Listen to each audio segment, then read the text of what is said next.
नमस्ते सम्पूर्णलाई स्वागत छ द मिररमा। आज मैले द मिररमा लिएर आएको छु एकदमै महत्त्वपूर्ण र संवेदनशील विषय। त्यसकारण आजको विषयलाई तपाईले, मैले र सम्पूर्ण नेपालीहरूले राम्रोसँग सुन्नुपर्छ, जान्नुपर्छ र मनन गर्नुपर्छ। किनकि यो दिन ऐतिहासिक दिन हो। यस्ता दिनहरू हाम्रो इतिहासमा कमै आउने गर्छन्। आज म एकदमै खुसी छु। मलाई आशा छ तपाईँ पनि खुसी हुनुहुन्छ होला। खुसी यो मानेमा कि 100औं वर्षदेखि भारतीय विस्तारवादले लुटेको नेपाली भूमिलाई आज हामीले कागजको रूपमा प्राप्त गरेका छौं। सम्पूर्ण नेपालीहरूको दबावका बीच नेपाल सरकारको आज बसेको संघीय संसदको बैठकले यस नक्सालाई सर्वसम्मतले पारित गरेको छ र आजको बैठकपछि नयाँ निशान छाप पनि पारित भएको छ, जसमा हुनेछ नेपालको नयाँ नक्सा। र हामी यो कुरा भन्न चाहन्छौं कि हामी हाम्रो लुटेको भूमिलाई कागजमा मात्र होइन, व्यावहारिक रूपमा पनि प्राप्त गर्न पाउनुपर्छ। किनकि कागजमा मात्र पाउनुको कुनै अर्थ रहँदैन र व्यावहारिक रूपमा प्राप्त गर्नुका दुईवटा उपायहरू छन्।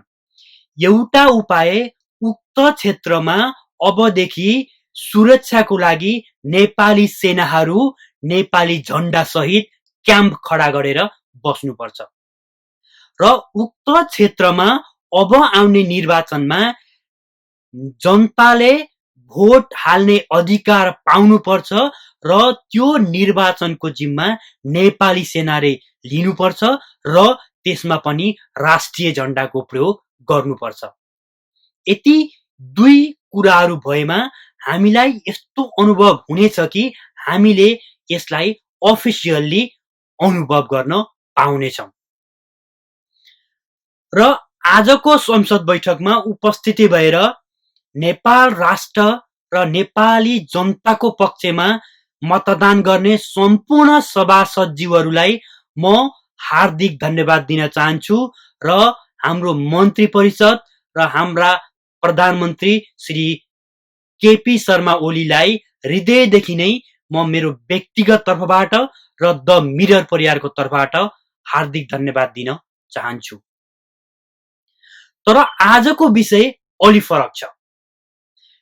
एक दिन अगाडि अथवा हिजो भारतीय नागरिकको आक्रमण पश्चात जवाफी फायरिङ गर्दा नेपाली सुरक्षाकर्मीको तर्फबाट एक भारतीय नागरिकको मृत्यु भएको छ भने दुई भारतीय नागरिकहरू घाइते भएका छन्।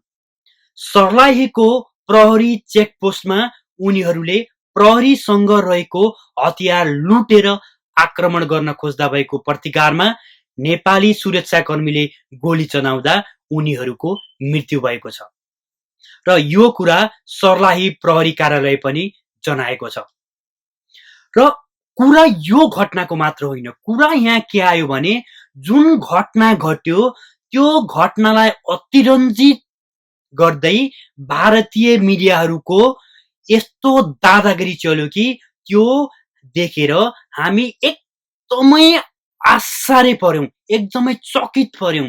यतिसम्म मिडियाबाजी गरे कि हामी त्यो कुरा सुन्दाखेरि हाँसो पनि उठ्छ र रिस पनि उठ्छ र चित्त पनि दुख्छ।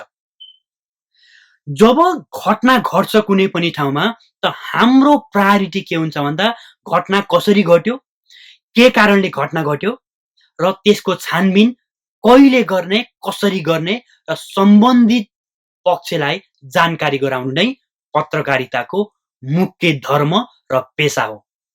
तर भारतीय मिडियाहरू त्यसो गर्दैनन्। जब त्यो आक्रमण भयो तब एक भारतीय आक्रमणकारी मारिए, त्यसपछि भारतीय मिडियाहरूले चिच्याउन थाले र बबन्डर मचाउन थाले र यतिसम्म भयो कि कतै नेपालले भारतमाथि नै आक्रमण गरे जस्तो।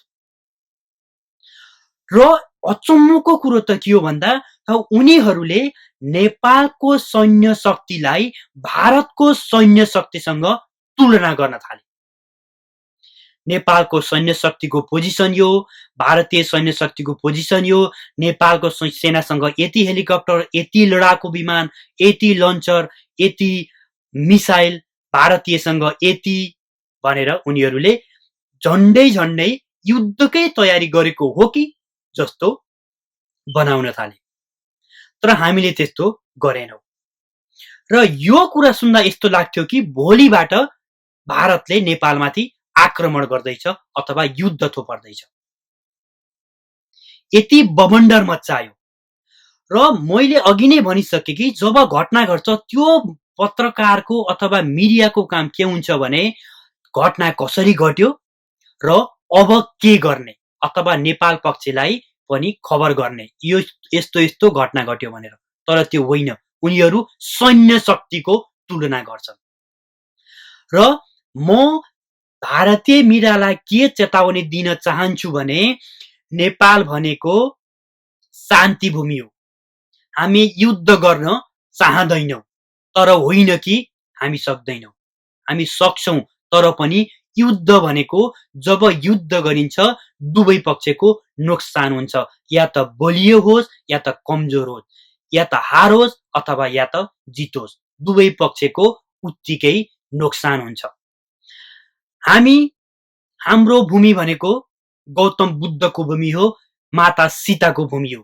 त्यसकारण हामी युद्धलाई शान्तिले पराजित गर्न चाहन्छौं, घृणालाई माया, प्रेम र सद्भावले पराजित गर्न चाहन्छौं। त्यसकारण नेपाल र नेपालीहरू शान्ति चाहन्छन्, युद्ध होइन। यो कुरा भारतले बुझ्नु जरुरी छ। र उनीहरूले यति मिडियाबाजी गर्दै गर्दा नेपालमाथि आक्रमणको योजना बनाइरहँदा एउटा कुरो पनि बुझ्नु जरुरी छ, जुन कुरा उनीहरूले पटक्कै बुझेका छैनन्। र नेपाली गोर्खा भनेको यस्तो एउटा साहसी युद्ध फौज हो जसले एउटा खुकुरीको भरमा 50औं जना आतंकवादीहरूलाई काट्न सक्छ र विजय प्राप्त गर्न सक्छ। र यिनीहरूले यो पनि एउटा हेक्का राखुन् कि 50औं हजार गोर्खाली सेनाहरू र अथवा नेपाली सेनाहरू भारतीय सेनामा कार्यरत छन्। उनीहरू फ्रन्ट लाइनमा बसेर काम गरिरहेका छन्। जब तिमीहरूको पाकिस्तानसँग युद्ध हुन्छ, फ्रन्ट लाइनमा नेपालीहरू जान्छन् र युद्ध गर्छन्, बहादुरी देखाउँछन् र शहीद पनि हुन्छन्। तिमीहरूले यो कुरा सोचेका छौ कि छैनौ, जब 50,000 नेपाली भारतीय सैनिकहरूले समाएको बन्दुक र गोली जब तिमीहरूको टाउकोतिर फर्किन्छ र तिमीहरूको युद्ध मैदान छोडेर त्यहाँबाट नेपालतिर पाइला लम्काउँछन्, त तिमीहरूको हालत के हुन्छ, यो कुरा बुझ्न जरुरी छ। यसपछि यसको रिजल्ट के हुन्छ भन्ने कुरा तिमीहरूले यो पत्रकारिताको स्क्रिप्ट लेख्नुभन्दा पहिला यसको स्क्रिप्ट लेख्दै गर्नु। तर यो होइन कि हामी डराएको, हामी हार्छौं भनेको होइन, हामी लड्न तयार छौं र हामी जित्छौं पनि। सानो हुँदैमा कमजोर हुँदैन। त्यसकारण नेपाली गोर्खा सैनिकहरूको बहादुरीलाई पनि तिमीहरूले ध्यानमा राख्नुपर्छ। यसै क्रममा आज द मिररलाई दुईवटा भिडियो प्राप्त भएको छ। एउटा आक्रमणकारीहरूलाई नेपाली बहादुर सुरक्षाकर्मीहरूले कसरी जवाफी फायरिङ गरे त्यसको भिडियो एउटा प्राप्त भएको छ, र एउटा सानो कुरालाई भारतीय मिडियाहरूले कसरी बहानाबाजी गर्छन् र युद्ध घोषणा गरे जस्तै गर्छन् भन्ने एउटा पिच पत्रकारिताको उदाहरण एउटा हामीलाई उनीहरूको भिडियो प्राप्त भएको छ। त अब हेर्नुस् तपाईले यो भिडियो।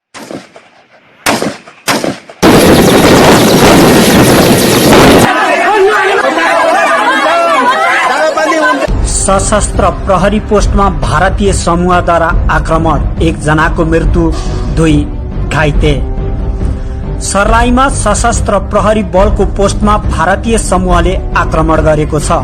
आज शुक्रबार बिहान नेपालतर्फ प्रवेश गर्न खोज्ने भारतीयलाई सशस्त्र प्रहरीले रोकेपछि उनीहरूले पोस्टमै आक्रमण गरेका हुन्। भारतीय समूहले आक्रमण गरेपछि त्यसलाई रोक्न सशस्त्र प्रहरीले गोली चलाएको छ।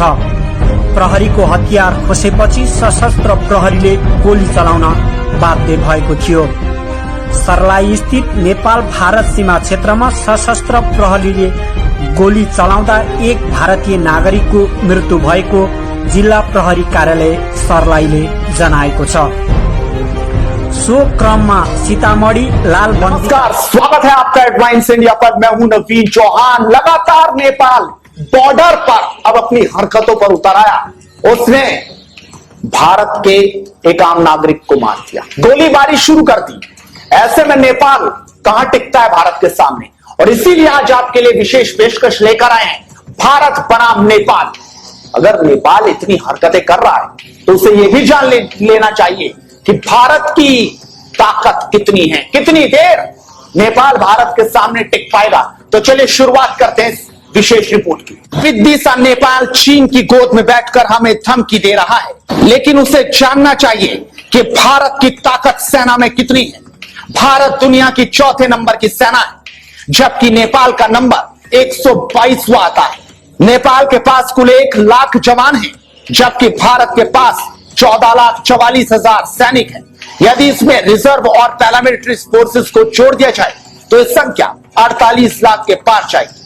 नेपाल के पास अपनी कोई नौसेना नहीं है, जबकि भारत के पास कई युद्धक पनडुब्बी है, परमाणु हमला करने वाली पनडुब्बी है, 18 सहायक जहाजों का बेड़ा है, 16 डीजल इलेक्ट्रिक हमलावर पनडुब्बी है, ना जाने और क्या क्या। अगर बात एयरफोर्स की जाए तो नेपाल के पास कोई फाइटर प्लेन नहीं है। उसकी वायुसेना के पास 13 हेलीकॉप्टर है और 3 मालवाहक विमान है। भारत के पास 1,27,000 कर्मचारी और 1500 एयरक्राफ्ट हैं। भारत दुनिया की चौथी बड़ी एयरफोर्स है। देश के पास रूस और फ्रांस निर्मित मिग-29, दसाल्ट मिराज और सुखोई फाइटर प्लेन्स हैं। इनमें 146 सुखोई Su-30 MKI फाइटर्स को मिलाकर 272 विमान हैं। भारत के पास 68 मिग-29 और 51 मिराज 2000H फाइटर प्लेन्स हैं।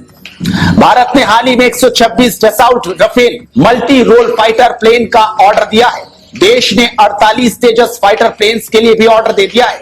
इसके अलावा कई तकनीकियों से लैस सैकड़ों फाइटर प्लेन्स भारतीय वायुसेना के जखीरे में हैं। नेपाली सेना के पास कोई टैंक नहीं है, अलबत्ता उसके पास खींची जाने वाली सिर्फ 84 तोपें हैं।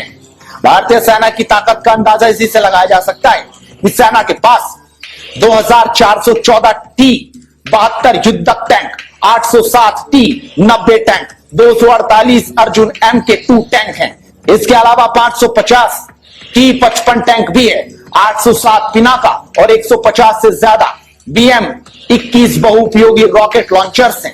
एंटी टैंक गाइडेड मिसाइल में भारत के पास 443 नाग, 30,000 मिलन, 4100 मिलन 2T और 15,000 9M113 कॉन्क्रूज मिसाइल है। इतना ही नहीं, कॉरेंट, फगोट, शत्रु, अताका, वी मलयुक्तु और फालंका जैसी हजारों एंटी टैंक गाइडेड मिसाइल्स हैं।